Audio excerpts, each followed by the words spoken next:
Get a load of this! How's it going, guys? So, here you go. You know, people were asking me continuously, when am I going to review a WWE show again? When am I going to get back to talking about wrestling?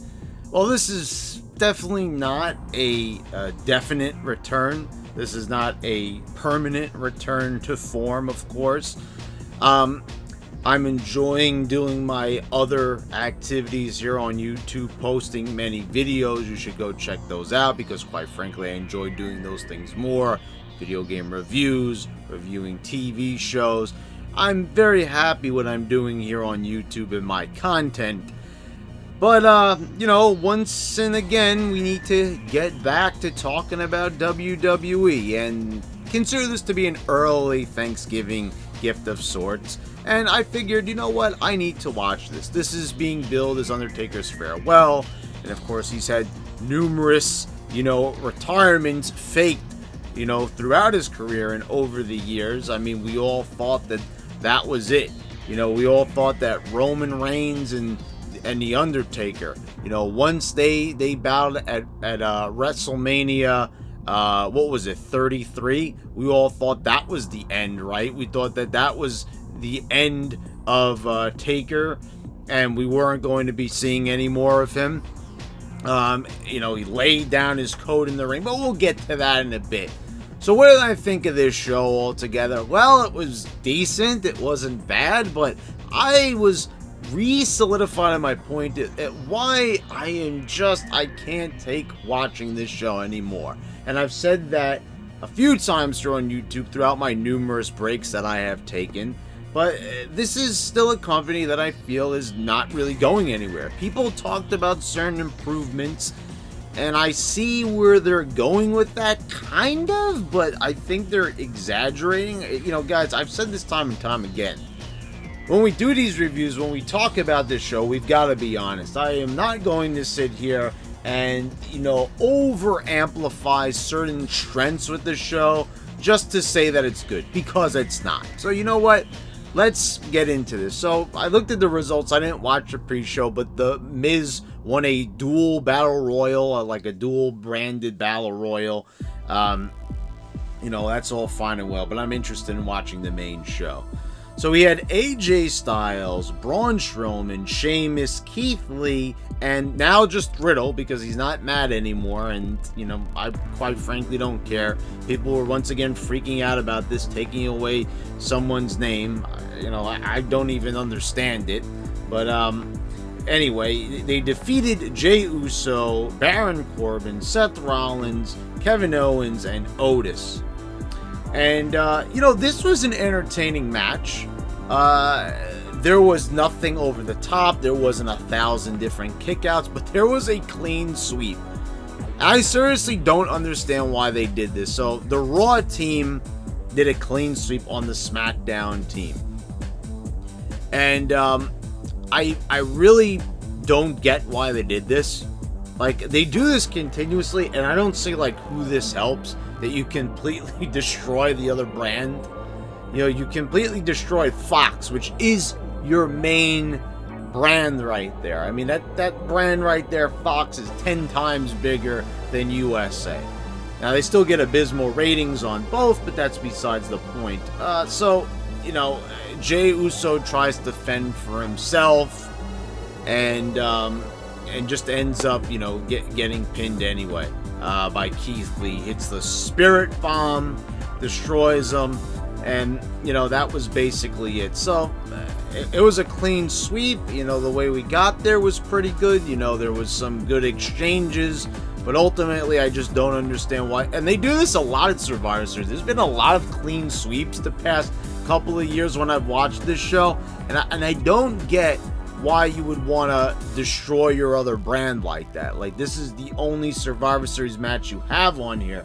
You know, once in a while, it was surprising to have a clean sweep. Like, for example, in, I believe it was 2003. Yeah, it was. Where Brock Lesnar, where his team got completely swept by Kurt Angle's team. So that, you know, that was exciting. That was unexpected because we had never seen really anything like that. I don't think there had ever been a clean sweep ever before. There might have been, but I remember like at the time it was like shocking to everyone to see anything like that. We didn't expect, you know, the behemoths on Brock Lesnar's side. That's when they had Matt Morgan, Luther Reigns, and Nathan Jones, and I think even the Big Show was on that team, so it was shocking when that happened. But now it's just excessive. There's been way too many of these squashes, clean sweeps, where when it happens, people are not surprised by it anymore. It just kind of is expected to happen every couple of months. They overdo everything. That's something about the current era.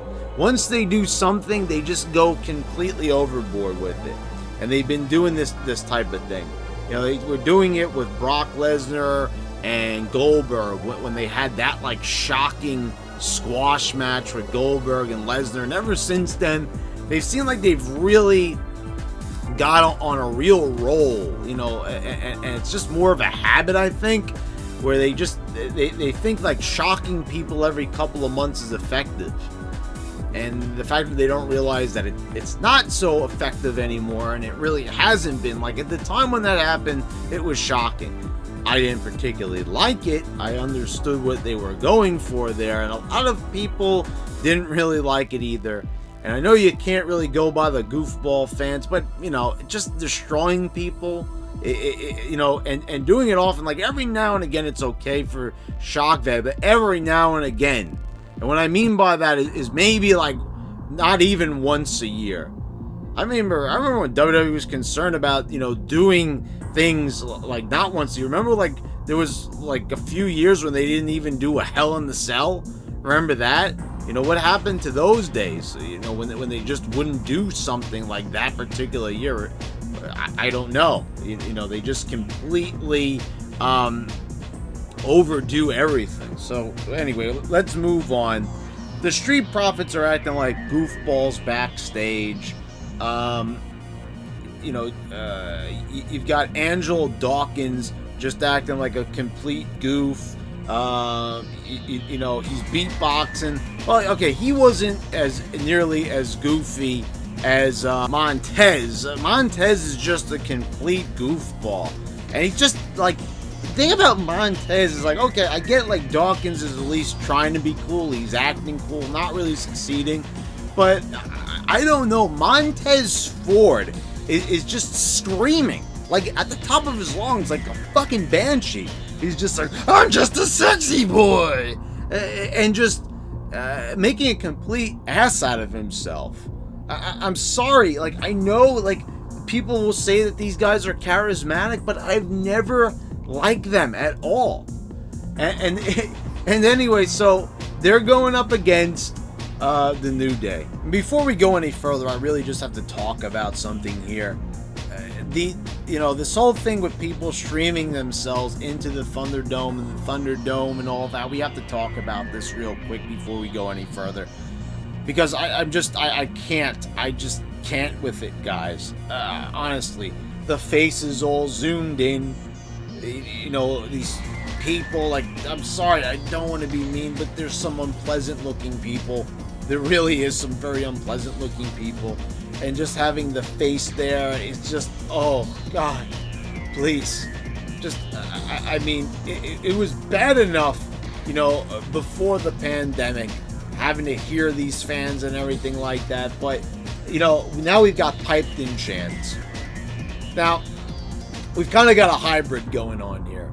So the last thing where I actually talked about WWE, anything concerning the actual product itself, like a match or an event, I talked about Randy Orton and Edge and how they piped in the "This is awesome" chants. Now, that's when they had the, like, NXT people out there, you know, behind the glass and everything, you know, and then, you know, they did, and I said how cringy it was and how you shouldn't be piping in chants, and it just looks sad. They were just better off having nobody there at all. So what did they decide to do? You know, and I get why they did it, because, you know, Major League Baseball with the cardboard cutouts and all that, you know, let's do something original, and I will credit them with this. It is very original to stream people into the arena on these screens, and that is your crowd. Now, you can't hear the crowd, so what have they decided to do? They decide to, let's do the same thing that we were doing when the NXT people were there. We're going to have the chants piped in. And I don't know how they do this, but sometimes when a wrestler performs a move, they pipe in a reaction. And I'll give them this. They get pretty close on the timing. They really do, and I don't know how they do it, but wow. I mean, it comes off extremely desperate and sad. Like, honestly, it makes me even more depressed than when there was no crowd there. It really does, because it's like, oh, we don't have a crowd, so let's make some crowd noise. Let's, play some recordings of old crowd chants and people chanting, "This is awesome." Guys, it's really sad and it's really pathetic, and I really don't like it at all. And I don't know how you guys feel about it, but this whole combined thing with piping in the chants and seeing these people all zoomed in on their faces, it's just, I don't know, it really just comes off extremely cringe. It's very cringy to me. It's probably I know cringe is a very overused word, but I'll tell you that's the one word that comes to mind. It literally makes me cringe every time I see it. And I don't know how else to put it to you guys. This current scenario, it's really sad and it's very pathetic looking. So, New Day comes out, and they're decked out in the Gears of War armor. And I'm a big fan of Gears of War, but this is like the same thing I said a few years back when they came out in the DBZ attire. I love something, but that doesn't mean that it needs to be a part of the wrestling show. It just makes it way too nerdy for me.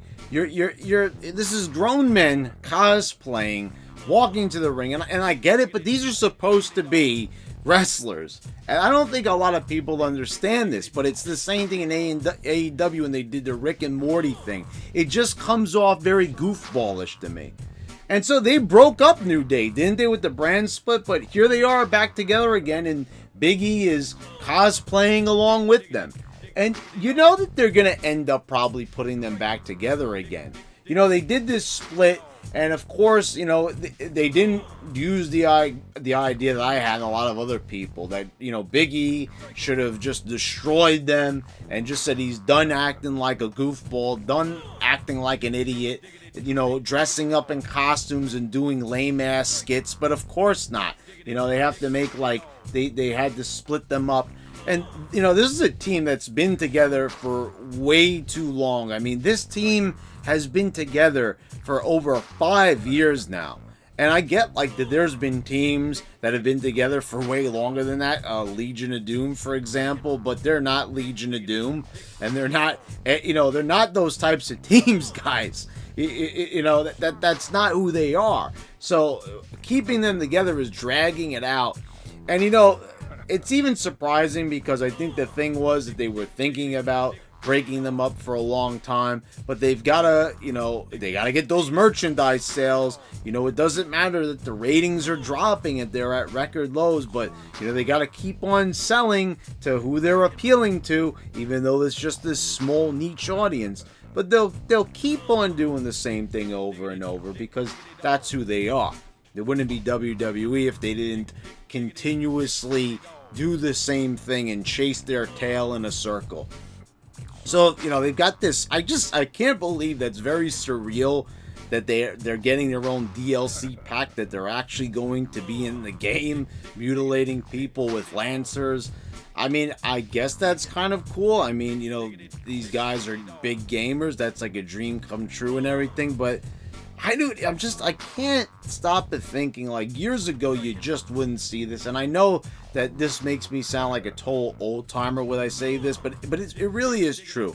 You just would not see guys doing this in the business. You would not see them just, like, lending their likeness out so haphazardly, being in a video game like this. Even if the wrestlers, and there are wrestlers that even during the Attitude Era and the Ruthless Aggression Era liked video games and they expressed their love for gaming, but they wouldn't, like, go so full force with it, where they'd actually become like gamers at cons, just looking like people walking around at Comic-Con. I don't know, Big E doesn't look that way.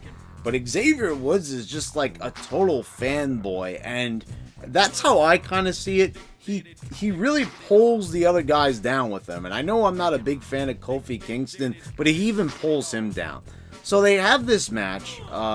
It's the tag champions versus the tag champions, and I mean, how many like tag title runs for the New Day has this been? I don't know. It's definitely been over 10, maybe even a dozen. I don't really know. I mean, the fact that you have people that have been around this long, it's the same thing kind of like with Charlotte Flair. You know, you've got her coming out and with all and proclaiming that she's been like a 10-time champion already, and the fact that she's not even been wrestling that long, it's kind of really pathetic. It seems extremely rushed. Like, the 16-time world title run, for Ric Flair, and all the titles that, like, the Dudleys accumulated were over, like, decades and decades of being in the business, not like an artificial, inserted 5-year run. The way how they do this, it really is very cringy, and I don't like it. It really, like, makes the whole history of the WWE just seem very artificial. Like, you've got all these guys, and you're looking at decades ago where they really like had to persevere for years and years. I'm saying, like, a good example is you look at someone like Mick Foley, who only like held the title 3 times, and they were very short runs. Or you look at someone like Stone Cold, who really didn't have a lot of runs at all. And you look at these people, and they're far bigger stars, but they have less title runs. So, you take these fake titles and you try to expand on it, and it just ends up cheapening it. And this is why no one even cares about these belts anymore. They don't care about title records and breaking records anymore, because they've done too much for the sake of making history. So anyway, we have this match, and it's not a bad match. There wasn't 1,000 kickouts or anything like that, but I am so sick to death of seeing the New Day. Like, watching this is just another reason why I can't watch this anymore. Seeing them, even if it's just for one tag match, one segment with them. And the Street Profits, obviously, these guys were tag champions the last time I watched the show. And I can't stand them, I can't stand them even more. I mean, that whole skit before the match, it was just so annoying. It was giving me a headache. I mean, these guys just screaming it to the top of their lungs, jumping around, posing. And I get, like I said, I've always asked for charismatic characters throughout the years. I said, the age of the character is gone. It's dead. It's a dying art form. You're asking yourselves, Brad, like, why? Why would you diss these guys when they're trying to actually have a character? Well, where's it going? And plus, the whole thing about, Montez getting mad because Kofi Kingston kicked an empty cup. Okay, maybe something's supposed to be in the cup, but you could clearly see when he kicked it that there was nothing in there. And this is like what motivated him to break a hold, to gain momentum in the matches. It's just cartoonish. It looks retarded. It's something that I just, when I watch it, I cannot get around it. I can't turn my brain off like a lot of people and just say, wow, this is great content. No, sorry. I can't. Not anymore, guys. Anyway, we've got Lashley and Sami Zayn. I'm kind of sort of digging Zayn's like wild man look a little bit. Anything to give this guy some character. Like I said, he greatly improved on the mic. I was really laughing at the fact that the announcers were bringing back that failed feud between Lashley and Sami Zayn. Remember with the obstacle course? And it even led to him having like some indie wrestlers dressing in drag to act like Lashley's sisters. Remember that cringy sit-down interview? You don't? Well, it's really funny that how like WWE likes to make you want to forget certain things, conveniently. But when it works for them, like, oh, so there was some history between these guys, and then they kind of just shoehorn the fact that they had some really terrible feud almost 3 years ago, actually. That was a real failure of a feud, and the fact that they would even bring that up to make anyone want to do a YouTube search on that feud and find that hideous segment where they had those poor guys cross-dressing in the dresses, acting like Lashley's sisters. Like, oh my god. I had like forgotten about that because the wrestling has been the last thing on my mind. But the minute the announcers, who was it when Tom Phillips was bringing it up again, I was like, why did you have to remind me of that garbage? Seriously. Anyway, I like this idea of the Hurt Business. I like that, they're giving MVP a job here. But of course, like many things, they're not going far enough with it, with the gimmick. It's just like dress the guys in suits and that's good enough. There's no real establishment of character or anything like that. Because I actually did watch another show and I did not bother reviewing it. And that's, I went over my friend's J-Man or Riot, so you could go check out his channel. I always have him linked on my main page on my channel. And I watched Extreme Rules, and I couldn't watch the show. I was basically talking through most of it. And I'll tell you something. That show is so horrible, so bad that I actually went into the show saying that I was going to review it here on this channel, and I just decided not to. That's how bad it was. I was like, oh, maybe should I talk about like the Braun Strowman Bray Wyatt match, like the House of Horrors match? Should I at least like review that one? Should I do that one? And then I was like, no, you know what? I'm just gonna skip it altogether. I'm not even gonna review that show. But if people would have probably watched the review, they probably would have happily watched it. But if my heart's not into it, I'm not going to review it. I mean, I wouldn't be doing myself any favors. I wouldn't be doing you any favors, because I would just be bored through the whole review. So I wasn't going to subject anybody to that, and I wasn't going to subject myself to that. So this Lashley thing, they dragged it out. You had Zayn trying to get himself disqualified, which kind of made it humorous in a way, and I kind of have to give the match credit and everything. But like, really, am I gonna sit here and like praise this match? And why are we even having this match? First of all, I get it's supposed to be champion versus champion, but could there have maybe been another champion so we could have gotten something a little bit better? I mean, seriously, I'm sitting here and I'm watching an out-of-shape guy running away from this behemoth that should be a world champion, not a U.S. champion. And he should not even be in a faction, Lashley. Like, I don't understand what is so hard about Bobby Lashley. I don't get why, McMahon and the writers look at Lashley, and I don't know what it is. Is it because he went to TNA? Is it because he went to Impact? Is that the reason why they've been doing this to him for so many years? I mean, this guy has been in the company for gonna be 3 years now, right? Almost. We'll say like 2.5. He's been back. And they have not done jack shit with this guy. And it seemed like they were about to go somewhere with him. Remember, you had Lashley and Roman Reigns, like, in a main event match. And this was going to be like, this was billed as a big match. And then after that, I don't know what it was. If they just weren't feeling it with him, there was no reason to feel that way. I don't get it. I don't know how you have a guy like this and you just dress him in the suit and just shove him into a faction. I don't know. But like I said, I like the idea of the faction. I like the fact that MVP is leading a group of guys. I see why you'd put Cedric Alexander in there, because I kind of feel like this is kind of saving his job. I see why you would put someone like that in there.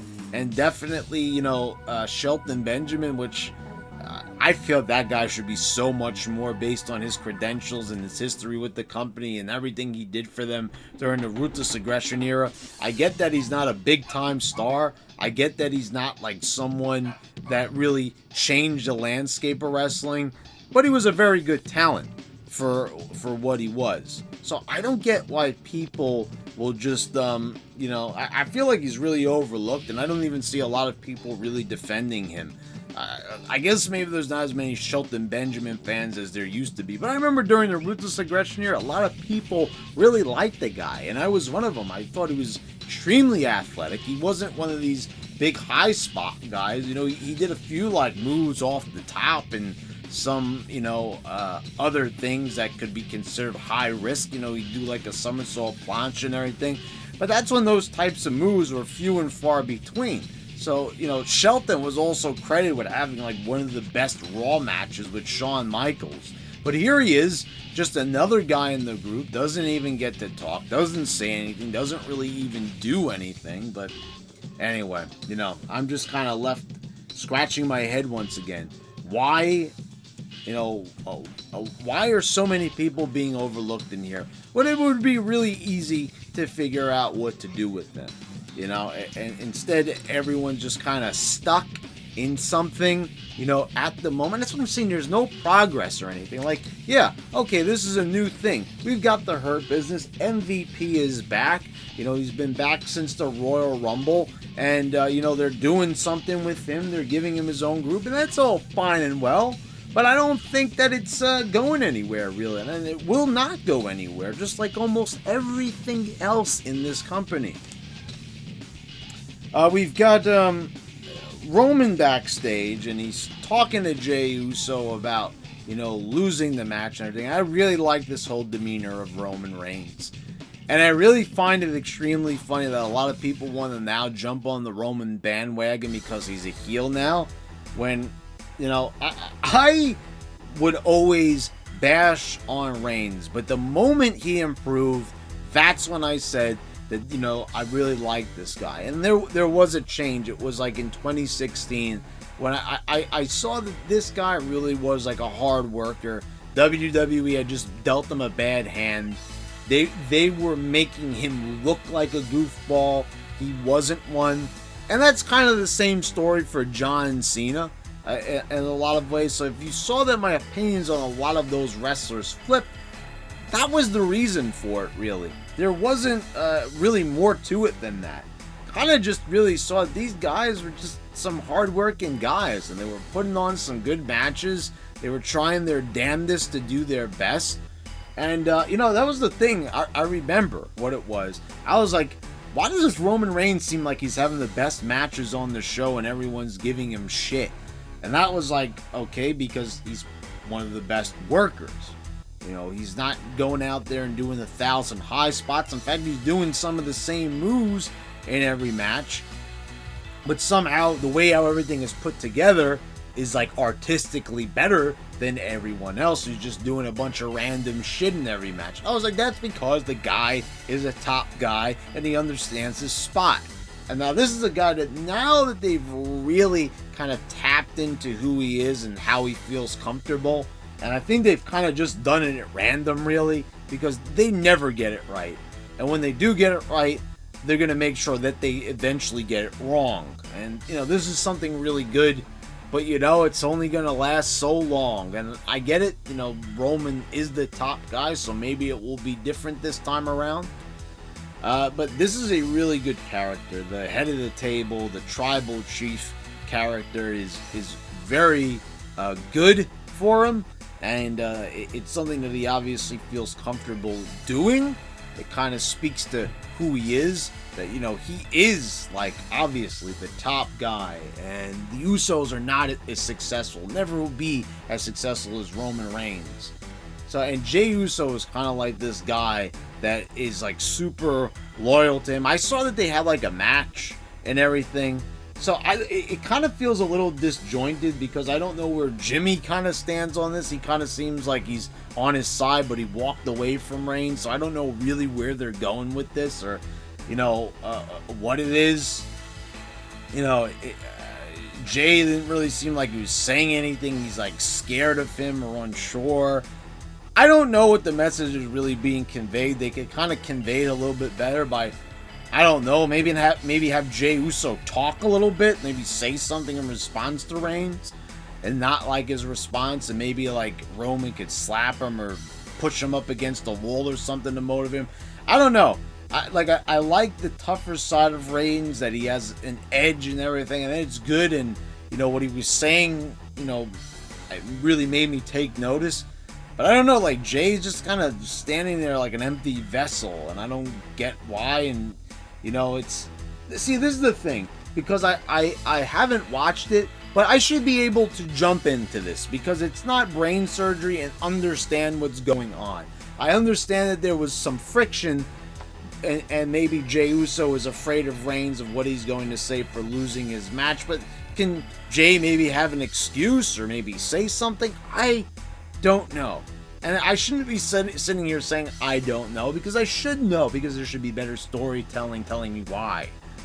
I don't know, but it's interesting nonetheless. You know, Sasha Banks and Asuka. Holy shit, guys. Holy shit. Guys, really?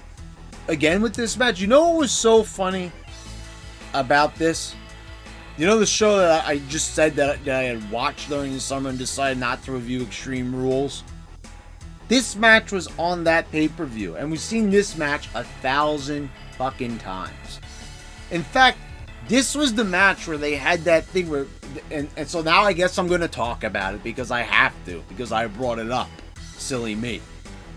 This was the match where, not the one that happened at Survivor Series, which is the show we're talking about, but the show that I did watch at Extreme Rules, where Bayley actually ran in and counted to 3. Counted to 3, and somehow Sasha Banks was crowned the champion. Now, I think they ended up, redoing that match later on. You know, I don't know what happened after that, to be quite honest. You know, but obviously, there was something that happened with the decision. I think they had like Stephanie or somebody come out and say that that's not the way it's going to go down, but that was like on Raw. But the pay-per-view basically went off the air with Sasha Banks beating Asuka for the championship because Bayley counted to 3. And it was like the most ludicrous thing I'd ever seen in my fucking life. I mean, you had seen where there had been like guest referees. You'd seen Stone Cold take Vince McMahon's hand and count it to 3. But never did you see a random person come in, take a referee's shirt and just count to 3, and you were automatically proclaimed the winner. And the timekeeper rings the bell and everything, and it's all of a sudden official. I was like, huh? I was like turning my brain off for that one. And it still didn't work. I still couldn't figure it out. And I was like, this is just total garbage. I'm not talking about this show. And that's exactly what I decided to do. I didn't talk about this show. And I think, I think I might have made a wise choice. Because if I did that review, I just would have been in a really bad mood. And I don't even know how the video would have come off, to tell you the truth. So, we got Sasha just kind of scoring a pin here. There was nothing bad with this match. There was nothing like 1,000 kickouts or anything. It was decent. I remember it being better than the match at Extreme Rules. It was certainly a better finish. But once again, it's like all these moves being done in the match. And then it ends like, oh, caught ya, one of those lame-ass indie Japanese style, finishes. Where they just happen to catch them in a roll-up or catch them, catch their leg here and like hold them down for 3. I'm so sick of those finishes where it's like, oh, they barely got 3 and they won the match. And I get it, that's their way of making things really close. Like, oh, I just gotcha. And once again, like I said, it's completely overdone. Like sweeping teams and squash matches, it's been done to death. So when you see it, you're just rolling your eyes. So I don't understand like why they do it. Like if you're gonna do this champion versus champion thing, then you know what? Just pick a winner. Okay?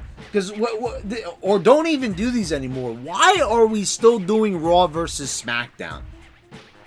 I mean, honestly, why are we still doing Raw versus SmackDown? Why are we even doing a brand split? What, I have to come back to it again. We ended this brand split, and then we went back to it like 2 years later, and then they came up with the wild card rule, and then they re-solidified the brand split again. So really, in essence, we've had like 3 brand splits throughout this whole company's history. Do you think maybe it's time to end the brand splits? Do you think maybe it's time to I don't know, move past this already?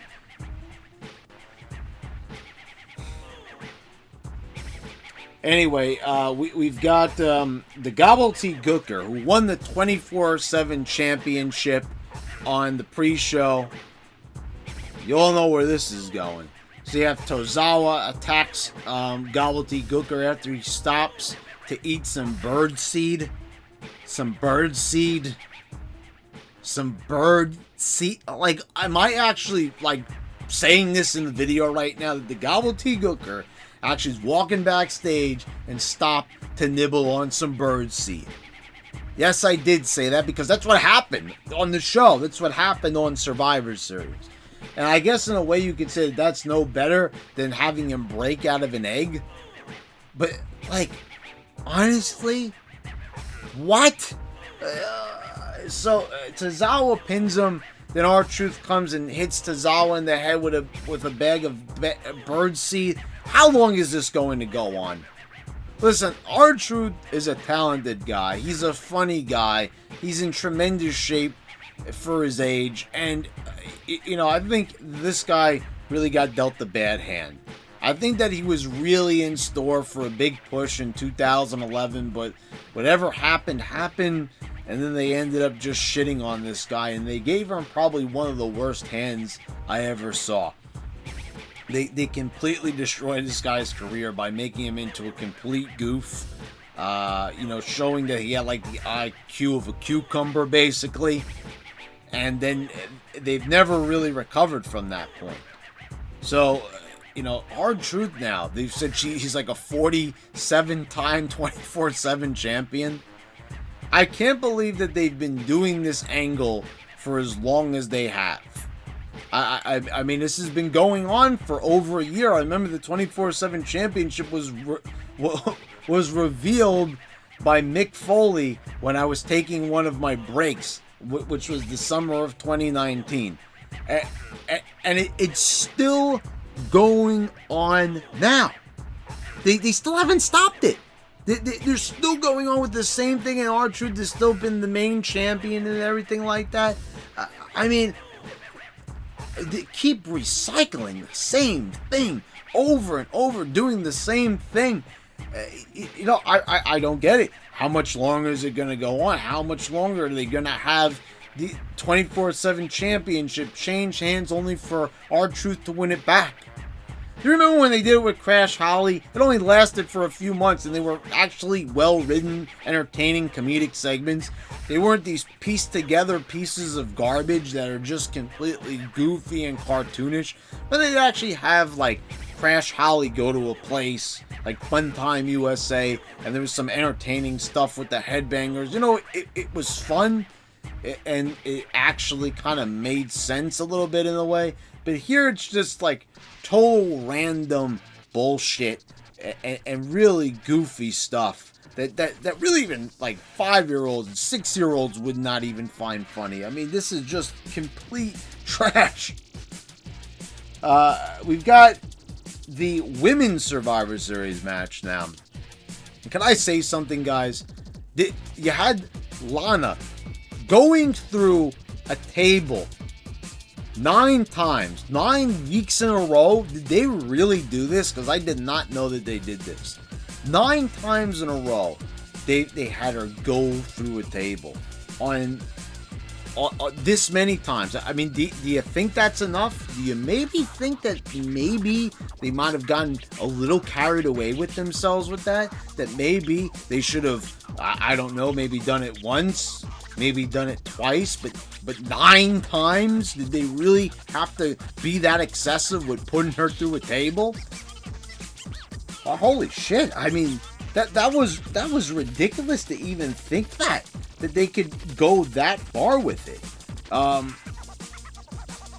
I mean, talk about, I'm saying them repeating the same things over and over. I mean, doing the same thing 9 weeks in a row, really? Is this what you people have been watching? This is what you've been saying has been improving?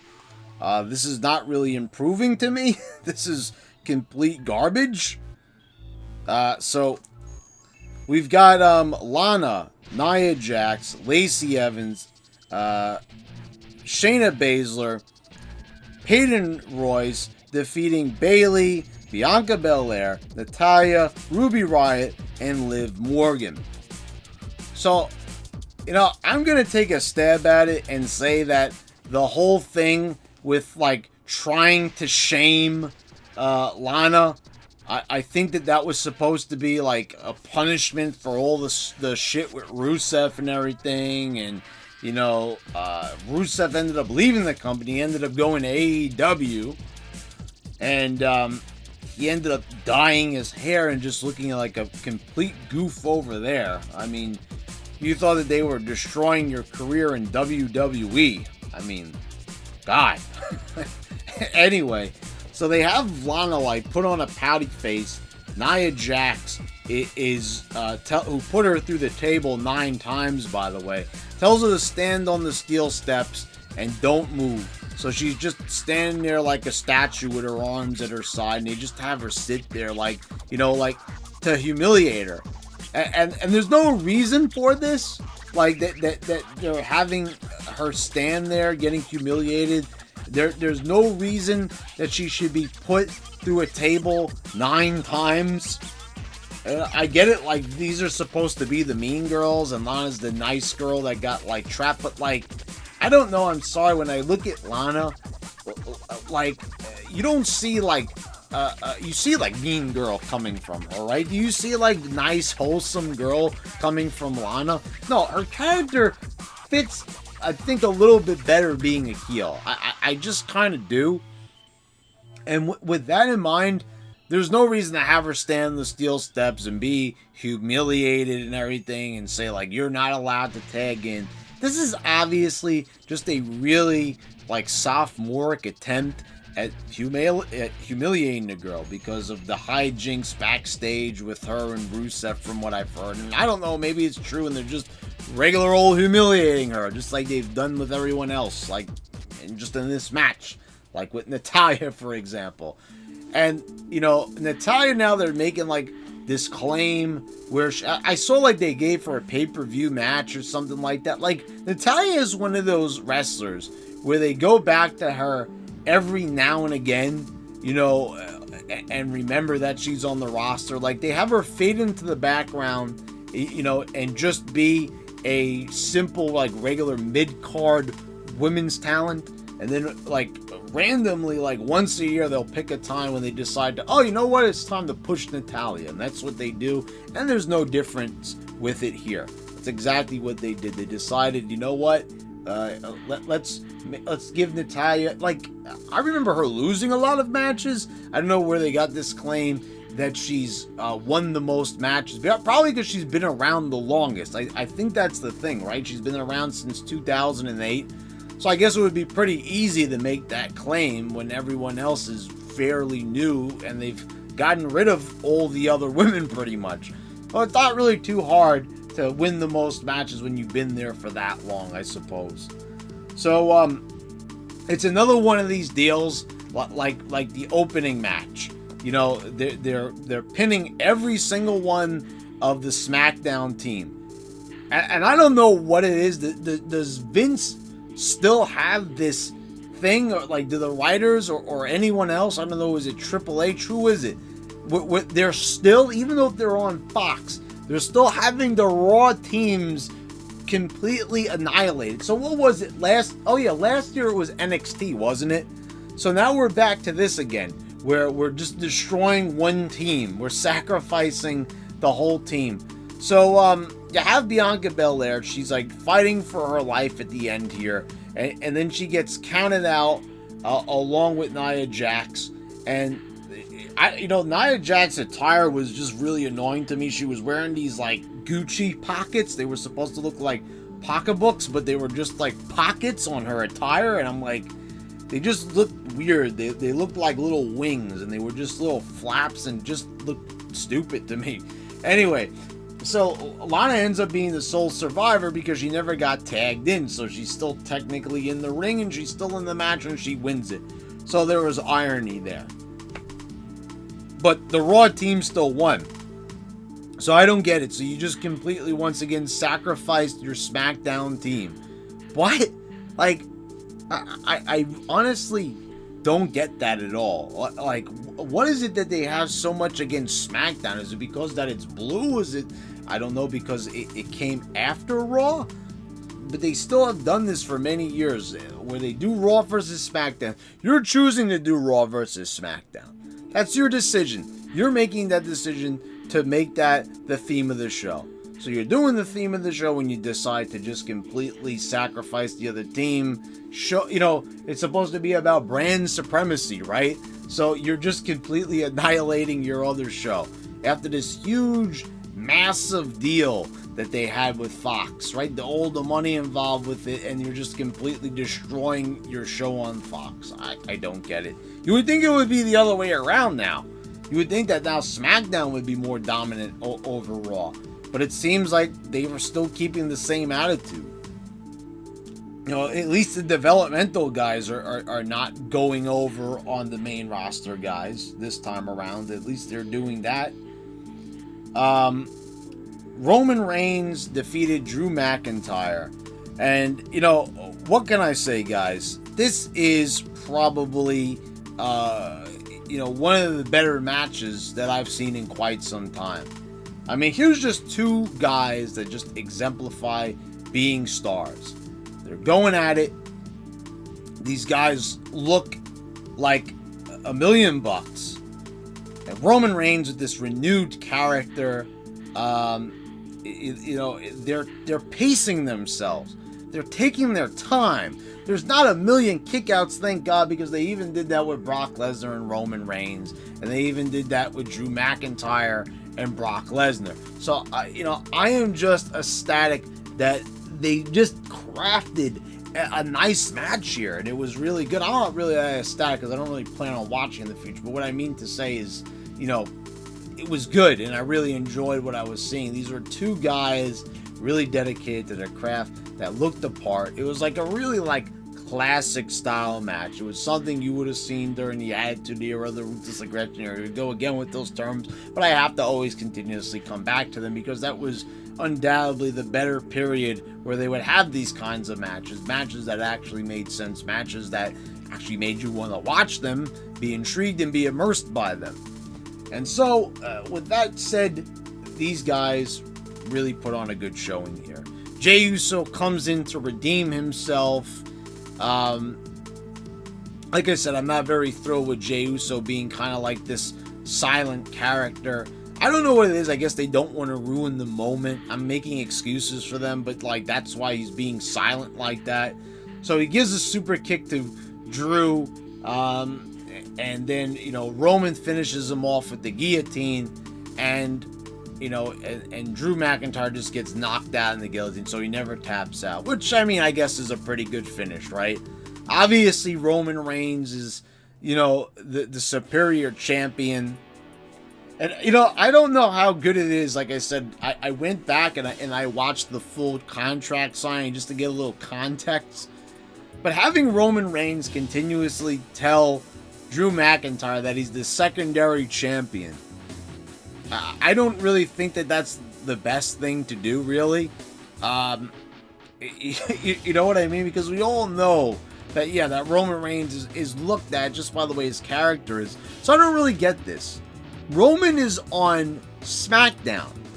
So why did we destroy SmackDown, but the world champion is the superior champion? I don't get it.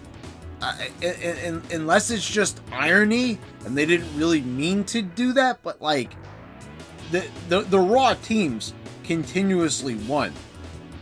You know, even on the pre-show, The Miz is on Raw and he wins the Battle Royal. So there was definitely a sense of Raw on this show. A lot of Raw in those big Survivor Series matches. Now, I know Sasha is SmackDown, so I guess that counts for something, right?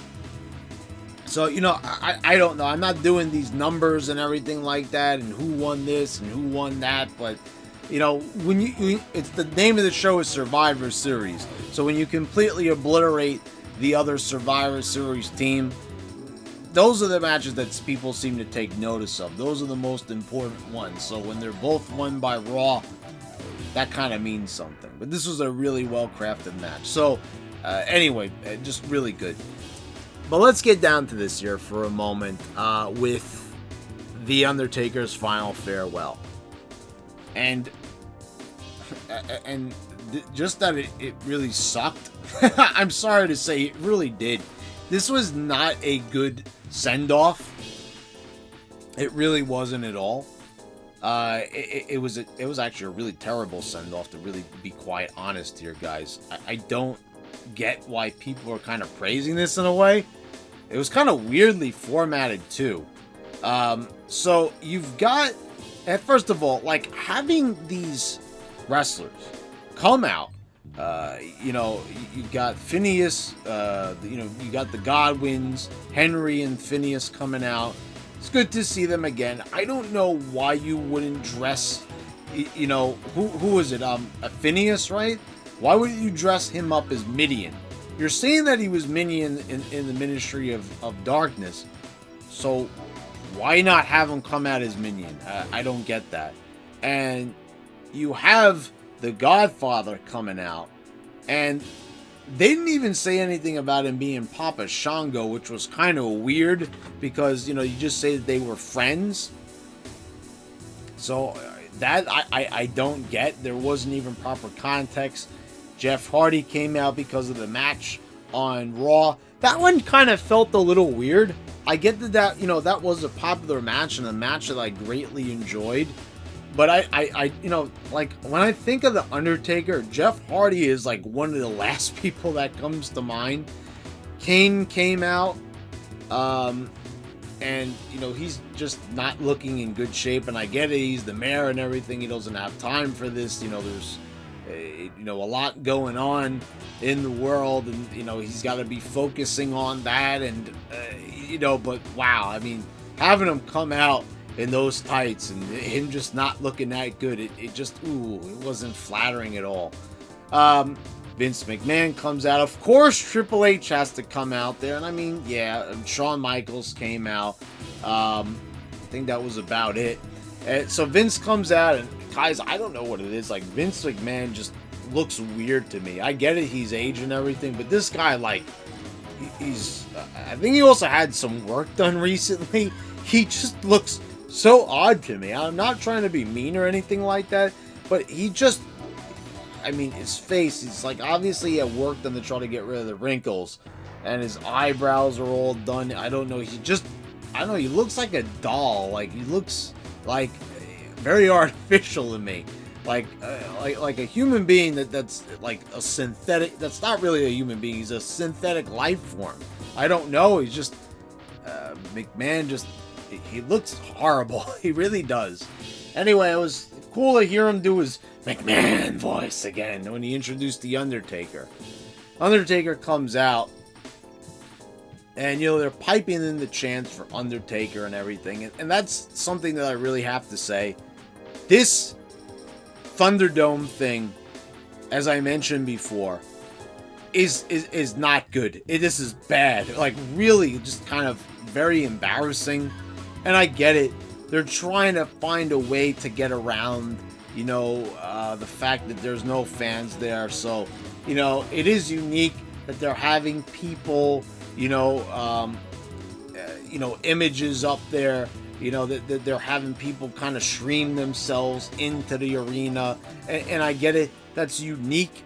That's a fun way of doing things. It's certainly better than buying a cardboard cutout of yourself at Major League Baseball.